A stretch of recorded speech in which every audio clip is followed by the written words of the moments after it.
1947 से लेकर हिंदू महासभा राम जन्मभूमि का मुकदमा लड़ रहा था। यही लाल कृष्ण आडवाणी सहित भारतीय जनता पार्टी और आरएसएस के प्रमुख नेताओं ने हमारे नेताओं से संपर्क किया और उन्होंने कहा कि भाई साहब, आप लोग इस तरीके से मुकदमे लड़ते रहेंगे, अगर आप कहें तो इसका हम राजनीतिकरण कर दें और अपनी सरकार बन जाएगी तो राम जन्मभूमि का मुकदमा ठीक ठाक हो जाएगा।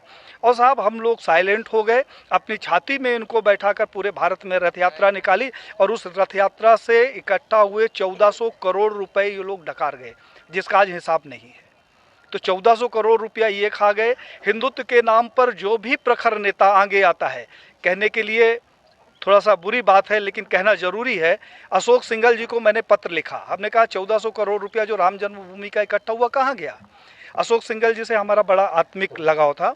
उन्होंने उसका जवाब दिया और मुझे फ़ोन किया कि पांडे साहब, मैं अयोध्या जा रहा हूँ, आप आ जाओ, आपसे कुछ बात करना है। मैं जब अयोध्या गया तो एक गले में वो पीला टॉवल रखते थे, उन्होंने जो शिला रखी हुई थी उसकी धूल झाड़नी शुरू कर दी। हमने कहा कि ये क्या कर रहे हो। बोला, पांडे जी, मेरा अंतिम सपना है कि किसी तरीके से मेरे जिंदा रहते ये मंदिर का निर्माण हो जाए। साहब, उन्होंने हमारी उनकी काफ़ी गंभीर चर्चा हुई। उन्होंने कहा, पांडे जी अभी नहीं तो कभी नहीं।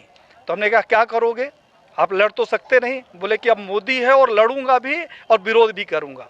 और साहब, अशोक सिंघल जी एक स्वस्थ व्यक्ति जिसके साथ हमने 2 दिन बिताया, वो दिल्ली जाता है और अचानक उसकी मौत हो जाती है।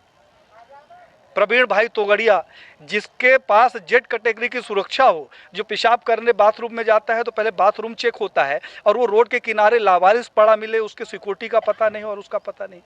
कमलेश तिवारी, जिसकी सिक्योरिटी के लिए 24 गार्ड नियुक्त थे, हमारे पास उसके पत्र हैं साहब, और उस आदमी की हत्या हो जाती है और हत्या का कारण सिर्फ ये होता है कि उसकी सुरक्षा में कमी कर दी जाती है। तो बीजेपी के समय में मैंने ये देखा कि जितने हिंदूवादी प्रखर नेता हुए हैं उनकी एक एक करके हत्या कर दी गई। अभी 2 तारीख को हमारे पास लखनऊ से फ़ोन आया, हिंडोला थाना कोई पड़ता है, उन्होंने कहा, हिंडोला थाना से बोल रहा हूँ पांडे साहब, गृह मंत्रालय से